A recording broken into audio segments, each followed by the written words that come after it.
अब देखिए पास्ट में हम कैसे जाते हैं, क्योंकि हमारा जो दिमाग है वो माइंड वो हमारे मेमोरी के थ्रू चलता है। आपने इस चीज़ को समझा है कि नहीं, कि हमारा जो माइंड है वो मेमोरी के थ्रू चलता है, और मेमोरी में जो भी चीज़ें हम देखते हैं, सुनते हैं, समझते हैं वो सेव होती है। अब देखिए चीज़ें जो ह्यूमन ने चीज़ें बनाई है वो काफ़ी हद तक, जिस पे आज हम पूरी तरह डिपेंडेंट हैं, मोबाइल और कंप्यूटर पे, वो हमसे काफ़ी रिलेट करती है। उसमें भी मेमोरी है, उसमें भी चीज़ें हम सेव करते हैं, और उसमें भी जब ज़रूरत होती है। अब प्रॉब्लम यही आती है कि मोबाइल या लैपटॉप में जब हम उस चीज़ की हमको ज़रूरत होती है तो हम उसी चीज़ को सर्च करते हैं और वो हमें ला के देता है। गूगल पे आप डालिए, उसकी अपनी मेमोरी, उसमें सब चीज़ें सेव हैं, वो बाहर ला के आपको देगा जो भी डालेंगे। पर हमारे साथ समस्या तब आती है, हमारी भी मेमोरी का ये एक यूज़ है, ये बड़ा अच्छा यूज़ है, कि जो चीज़ हमें चाहिए होता है जब हम ढूंढते हैं अपनी मेमोरी में कि यार फला, उसका नाम नहीं याद आ रहा है, तो कभी जब सेव हुआ रहा होगा थोड़ा सा आप ढूंढेंगे तो नाम ला के आपको दे देता है, वो है कि नहीं। और फिर समस्या कहाँ होती है, जहाँ पे हमारा जो ये मेमोरी है वो ऑटो मोड पे चलने लगती है, कि अपने आप चलती रहती है, एक के बाद एक पिक्चर आती है, एक के बाद एक तस्वीर आती है इसमें, और फिर हम उस पर रुकते हैं, उसमें बातचीत करते हैं, उसमें कम्युनिकेशन के थ्रू एक दूसरी इमेज क्रिएट कर लेते हैं कि एक मैं और एक वो, फिर दोनों में बातें होने लगती है। तो इस तरह से हम अपना ज़्यादातर वक्त अपने पास्ट में बिताते हैं। और जो जिसकी एज है, आप सोचिए कि जो जिसकी एज है 18 साल, 17 साल, 15 साल, जिसकी जो भी एज है, उसने उतने दिन तक उतनी चीज़ें अपने मेमोरी में सेव कर रखी है। और जो हमारे टाइम पे हमारा जो माइंड है मेमोरी की थोड़ा रिप्ले करता रहता है, और वही रिप्ले में हम खोए रहते हैं। आप सोचिए कि कोई बात बीत चुकी है, उससे हमारा कोई मतलब नहीं आज में, जहां हम हैं, जिस स्टेज में हैं, हम आज यहाँ मौजूद हैं, हम क्लास में बैठे हैं, हम पढ़ने बैठे हैं, और हमारे 2 साल पहले, 1 साल पहले क्या हुआ था, कैसे हुआ था, वो बातें हमारे दिमाग में आती रहती है। और हम बैठे कहीं हैं, हम बैठे हैं क्लास में, हम बैठे हैं स्कूल में, और वो बातें हमारे दिमाग में आ रही हैं, जिससे वहाँ बैठने और बैठकर पढ़ने से कोई लेना देना नहीं, दूर दूर तक नहीं है। और इसी तरह से हम आगे बढ़ते रहते हैं। तो ये एक पास्ट में रहने की एक बहुत बड़ी वजह मैं बता रहा हूँ। मैं ये आपको बताना चाह रहा हूँ कि हम पास्ट में क्यों रहते हैं। और दूसरा जो है वो फ्यूचर है। फ्यूचर में जो भी बातें होती हैं वो हम इमेजिन करते हैं, वो हमारे इमेजिनेशन के थ्रू होती है, वो काल्पनिक होती है, वो एक कल्पना होती है हमारी, वो भी असलियत नहीं होती है। उसमें देखिए कैसे प्रॉस एंड कॉन्स होता है, परमुटेशन एंड कॉम्बिनेशन हम करते रहते हैं कि यदि पास हो गए तो, और यदि फेल हो गए तो, यदि ऐसा हो गया तो और ऐसा ना हुआ तो, ये 2 कंडीशन हम लगाते हैं। और फिर उस तो के कॉन्सिक्वेंसेस में हम कैसे जाते हैं, सोचिए। अब क्या होता है कि मान लीजिए आपने कोई लक्ष्य बनाया, ठीक है, अब इसको थोड़ा सीरियसली सुनिए, कि आपने बनाया कि मैं ये बन जाऊंगा, जो कि नॉर्मली इस एज में हम इस तरह से सपने देखते हैं कि अगर मैं ये बन गया तो मैं सबसे पहले 1 लाख का जो आईफोन आता है लेटेस्ट वाला, वो खरीदूंगा सबसे पहले। उसके बाद जो एक लेटेस्ट गाड़ी है 4 पहिया 4 व्हीलर, वो लूँगा। एक बढ़िया घर लूँगा, ठीक है, और उसके बाद जो लेटेस्ट और बढ़िया लड़का या लड़की होगी उससे शादी करूँगा या करूँगी।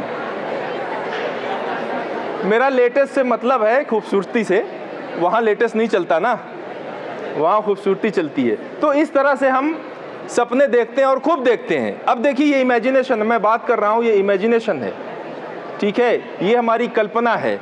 ऐसे ही हम कल्पना में जाते हैं और खोते हैं कि यार अगर ऐसा हो गया, ये पॉजिटिव वाला मैं बता रहा हूँ, तो ऐसा करेंगे, वैसा करेंगे, उसी में खोए रहते हैं।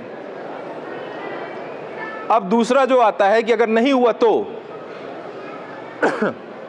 अगर ऐसा नहीं हुआ तो, अब देखिए, तो इसका जो कॉन्सिक्वेंसेस है ये थोड़ा गंभीर है, ये थोड़ा सीरियस है कि माँ बाप बड़ी मुश्किल से पैसा इकट्ठा करके हमको स्कूल कॉलेज भेज रहे हैं और उनको बड़ी उम्मीदें हैं कि मेरा बेटा या बेटी कुछ बन जाएगा, कुछ कर जाएगा, और अगर मैं नहीं कर पाया तो, या नहीं कर पाई तो, अब ये जो तो है ये आपको दूसरे डायरेक्शन में लेके चला जाता है कि यार घर में इतनी गरीबी है, पैसे की इतनी तंगी है, मेरा बाप बड़ी मुश्किल से मेहनत से पैसा कमाता है ताकि वो हमको अच्छी शिक्षा दे सके, उसका ये सपना है कि मैं तो ये नहीं कर पाया, मैं तो नहीं पढ़ पाया, मेरा बेटा या बेटी काबिल बने, मेरा बेटा या बेटी तरक्की करे, मेरा बेटा या बेटी सफल बने।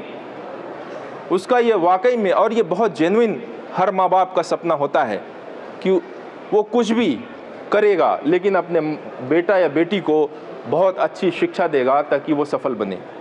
ये उसका बहुत जेन्युइन सपना रहता है और बहुत इंटेंस सपना रहता है, बहुत इंटेंस ड्रीम रहती है कि मैं तो नहीं कर पाया लेकिन मेरा बेटा कर जाए, मेरी बेटी कर जाए। ये भी डर रहता है कि यार अगर नहीं हुआ तो मेरे माँ बाप के अरमान टूट जाएंगे, मैं गरीबी कैसे दूर करूँगा, इतनी जिम्मेदारियाँ हैं, उसको कैसे मैं निभाऊँगा, लोगों को क्या मुंह दिखाऊँगा, समाज क्या कहेगा। तो इस तरह के डर भी हमारे अंदर आते हैं और हम इसी, मैंने कहा ये फ्यूचर के डर हैं।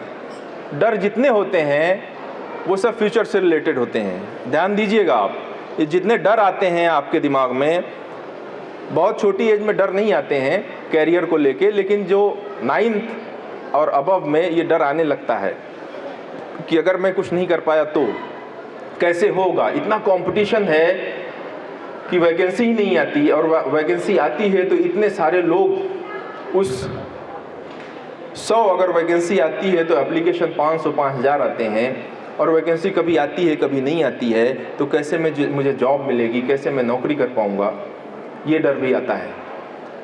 तो इस तरह से हम, और ये सब फ्यूचर से रिलेटेड, आप अगर ध्यान देंगे तो जितने भी डर हैं वो सब फ्यूचर से रिलेटेड है, वो सब इमेजिनरी हैं। और हम इस तरह के नहीं हुआ तो, अगर फेल हो गए तो, ये तो का जो कॉन्सिक्वेंसेस है उसकी स्टोरी हम बनाते हैं और उसमें इतना चिंतित हो जाते हैं, इतना बेचैन हो जाते हैं, इतना उलझन में पड़ जाते हैं कि कई बार तो इस एज में भी अब होने लगा है, 11th-12th या आसपास के जो एज है उसमें भी लोगों को नींद नहीं आती है, उसमें भी बेचैनी रहती है। तो इस तरह से हम इमेजिनेशन के थ्रू पॉजिटिव और नेगेटिव दोनों चीज़ों को सोचते हैं, और जबकि ऐसा कुछ भी घटित नहीं हुआ रहता। और मैं आपको एक बहुत इंटरेस्टिंग बात बता दूं, मैंने कहा मुझे लगा कि आपका वो लेवल है कि मैं वो बातें करूं जो जनरली मैं इस कैटेगरी रिसर्च से नहीं करना चाहता कि पता नहीं समझ आए कि ना आए। और बहुत ही इंटरेस्टिंग मैं बात आपको बता रहा हूं कि बहुत सारे लोगों ने अपने आप को ब्लॉक कर रखा है, अपने प्रेजेंट को ब्लॉक कर रखा है जीने से, कि जब मैं ये बन जाऊंगा तब खूब जीऊंगा, तब इंजॉय करूंगा, तब जिंदगी बहुत बड़ी बन जाएगी। आज मैं अगर 1 मिनट में 60 सांसें ले रहा हूं तो मैं 120 लेने लगूंगा। आज मैं अगर 1 मिनट में जितनी अमाउंट ऑफ ऑक्सीजन इनहेल करता हूं, कल उससे ट्रिपल और चौपल इनहेल करने लगूंगा। ऐसा बिल्कुल भी नहीं है। मैं यही समझाना चाह रहा हूं कि आपका आज बहुत इम्पोर्टेंट है, और जितनी सांसें आज आप ले रहे हैं उतनी, जब तक जिंदा है उतनी ही लेते रहेंगे, उतनी, उसी रेट से, उसी इंटेंसिटी से, उसी अमाउंट से। तो इसलिए आज को इस पर कि कल जब मैं ये बन जाऊंगा, ये पोस्ट मिल जाएगी, ये अमाउंट मिलने लगेगा, खूब सारा पैसा जब इकट्ठा कर लूँगा, धन दौलत, तब मैं खूब जीऊँगा, ये सोच बिल्कुल मत रखिएगा। ये जीवन उतना ही आज भी घटित हो रहा है जितना कि कभी आगे आप सोचते हैं कि घटित होगा। तो इसलिए इस जीवन को पूरी तरह से जीने की कोशिश करिए, और जीने की सबसे अच्छी कला यही है कि आप आज में, प्रेजेंट में रहना सीख लीजिए।